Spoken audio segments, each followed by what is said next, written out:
ఎన్కౌంటర్లు చేస్తున్న కాలం మనం అందరం చూస్తున్నాం. దేశంలోని ప్రపంచవ్యాప్తంగా ఏ అయితే సంక్షోభాలు వస్తున్నాయో ఈ సంక్షోభాల్లోనే దేశాన్ని స్వదేశీ విదేశీ కంపెనీలన్నీ కూడా సర్వం అన్నీ కూడా దోపిడీ చేయాలనే భాగంగా ఈ రోజున ఎన్కౌంటర్లు జరుగుతున్నాయి. దేశభక్తులు చెబుతున్నారు. తెల్లవారు నాడు నిన్ను భగత్ సింగ్ అన్నాడు, నల్లవాడు నిన్ను నక్సలైట్ అన్నాడు, రేపు ఎల్లవారు ఏగు చుక్క అంటారు. వీళ్ళందరూ ఎవరు? వేగు చుక్కలు.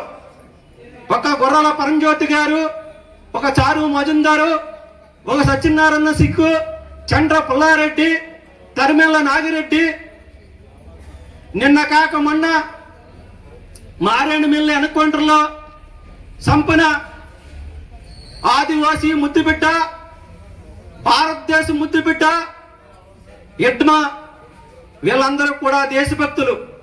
వీళ్ళకి కులము లేదు, మతము లేదు. వీళ్ళు మాతృదేశ విముక్తి కోసం నిజమైన దేశభక్తులు. వీళ్ళు నిజమైన దేశభక్తుల్ని ఈరోజు ఆర్ఎస్ఎస్, బీజేపీ లాంటి వాళ్ళందరూ కూడా ఒకప్పుడు బ్రిటిష్ సామ్రాజ్యవాదానికి తొత్తులుగా పనిచేసిన వాళ్ళు ఈ రోజున దేశభక్తుల్ని కాల్చడం, హత్య చేయడం. ఎందువల్లంటే అడవుల్లో సహజ సంపదలు ఉన్నాయి, 46 రకాల సహజ సంపదలు ఉన్నాయి. ఆ ఖనిజాలని దోపిడీ చేయడం కోసం వజ్రాలు ఉన్నాయి, వైడూర్లు ఉన్నాయి, అదేవిధంగా గనులు ఉన్నాయి, బాక్సైడ్ ఉన్నాయి. దేశవ్యాప్తంగా ఈ రోజున మధ్య భారతదేశం అంతా అటు ఏదైతే ఛత్తీస్గఢ్ నుంచి మహారాష్ట్ర, ఒరిస్సా, ఆంధ్రప్రదేశ్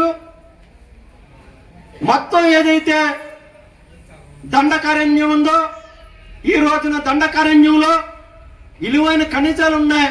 ఆ ఖనిజాలను దోపిడీ చేయడం కోసం, పర్యావరణాన్ని ధ్వంసం చేయడం కోసం, ప్రజల్ని లేకుండా చేయడం, ఆదివాసులు లేకుండా చేయడం ఉద్దేశంతో ఈ రోజు ఆర్ఎస్ఎస్ మోడీ ప్రభుత్వం గత సంవత్సర కాలం నుంచి కూడా ఏదైతే సరిహద్దుల్లో ఉండవలసిన సైనికులను తీసుకొచ్చి ఈ రోజున అడవుల్లో లక్షలాది మందిని సైన్యాన్ని దింపి మన దేశ పౌరులనే, మన దేశ భక్తులనే ఈ రోజున ఎన్కౌంటర్ పేర్లు హత్య చేస్తున్నారు. ఇట్మాన ఒక దేశభక్తుడు, ఆయన్ని అత్యంత దుర్మార్గంగా ఒక ఆదివాసీ తెగ, ఈ రోజు కూడా ఆదివాసీలో చాలా మందికి చదువు రాదు, చదువుకు దూరంగా ఉన్నారు. వాళ్ళ కోసం పనిచేస్తూ దేశంలో ఒక సాయుధ పోరాటం కావాలా, సమాజం కావాలనే ఉద్దేశంతో 200 ఏదైతే 1925 నుంచి ఈ రోజు వరకు సుమారు 100 సంవత్సరాలు అవుతుంది కమ్యూనిస్ట్ పార్టీ ఏర్పడి. దాంట్లోని భాగంగానే భూమి విముక్తి కోసం విప్లవ పార్టీలు 1969 ఏప్రిల్ 22న ఒక మాము ఈ దేశాన్ని ముక్తి చేయాలంటే ఒక ఆయుధం కావాలనే ఉద్దేశంతో వాళ్ళ సాయుధ పోరాటం లైన్ ముందుకు తీసుకెళ్లారు. ఆ ముందులోనే ఈ రోజుకి ఈ సంవత్సరానికి 56 సంవత్సరాలు అవుతుంది. ఈ 56 సంవత్సరాల్లోనే విప్లవ పార్టీలు ఈ దేశంలో ఎవరైతే తిండి లేని ప్రధానికం కోసం, ఇల్లు లేని ప్రధానికం కోసం, దళితుల కోసం, ఆదివాసుల కోసం, పేద ప్రజల కోసం వాళ్ళందరూ కూడా పోరాటం చేస్తున్నారు. ఆ పోరాటంలో గుర్రాల పరంజ్యోతి గారి నాయకత్వాన్న ఇక్కడ భీమకోసపాలెం దగ్గర నుంచి అటు మారేడుమిల్లి వరకు వందలాది ఎకరాల భూములు పట్టడం జరిగింది, ఇళ్ల స్థలాలు ఇవ్వడం జరిగింది. అంటే ఆయన జ్యోతన్న అంటే ఒక తిరుగుబాటు, ఒక యోధుడు. జ్యోతన్న నాయకత్వంలో జరిగిన ఉద్యమాలు, ఎవరైతే ఇక్కడ భూస్వాములు ఉన్నారో, ధనవంతులు ఉన్నారో, రాజకీయ నాయకులు ఉన్నారో వాళ్ళందరికి కూడా గుండెల్లో గుబులు.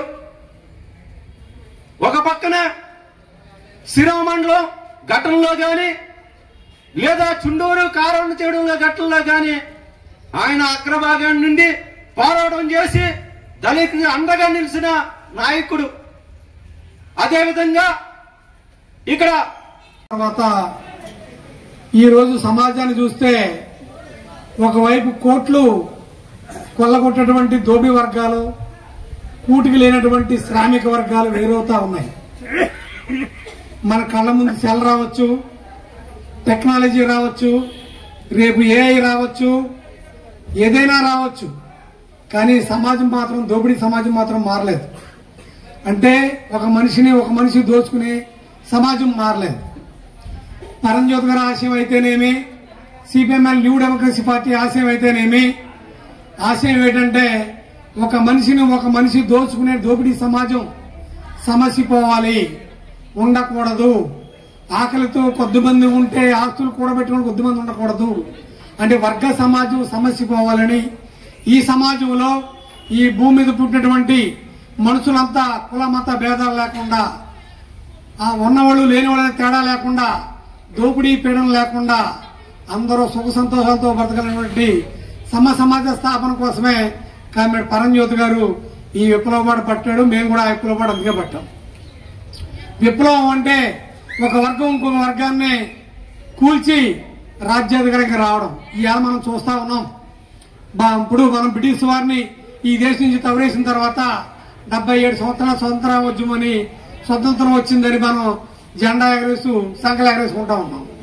కానీ ఈ సమాజంలో ఉన్నటువంటి పేదరికానికి, దరిద్రానికి, నిరుద్యోగానికి, ఆకలి చావులకి, వీటన్నిటికీ సమాధానం చెప్పేవాళ్ళు ఎవరూ లేరు. ప్రభుత్వాలు మారుస్తున్నాం, వాళ్ళని గద్దె దించుతున్నాం, కూడా గద్దె ఎక్కుతున్నాం. ఏ గద్దె ఎక్కినా ఎవరి గద్దెని ఎక్కినా ఈ సమాజం మాత్రం మారలేదని నేను చెప్పదలుచుకున్నాను. కొన్ని పథకాలు పక్కన పెడితే, కొన్ని సంక్షేమ పథకాలు పక్కన పెడితే, తీస్తే ఏముందంటే ఏమీ లేదు, మామూలుగానే ఉంది సమాజం. ఉన్నవాడుగానే ఉన్నాడు, లేనివాడు ఇంకా నాన్నడికి దిగసారిపోతా ఉన్నాడు. పనులు లేక గ్రామ ప్రాంతాలను ఖాళీ చేసి పట్టణ ప్రాంతాలకు వలస వెళ్ళిపోతా ఉన్నారు. ఆత్మహత్యలు చేసుకుంటా ఉన్నారు బతకలేక. అప్పులు తెచ్చలేక ఆత్మహత్యలు చేసుకుంటా ఉన్నారు. చదువుకున్న ఉద్యోగం లేదు.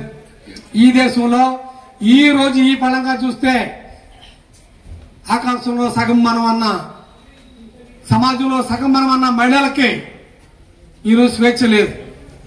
137 మంది ప్రతి రోజుకి చనిపోతా ఉన్నారు. మహిళలు ఆత్మహత్యలు చేసుకుంటా ఉన్నారు.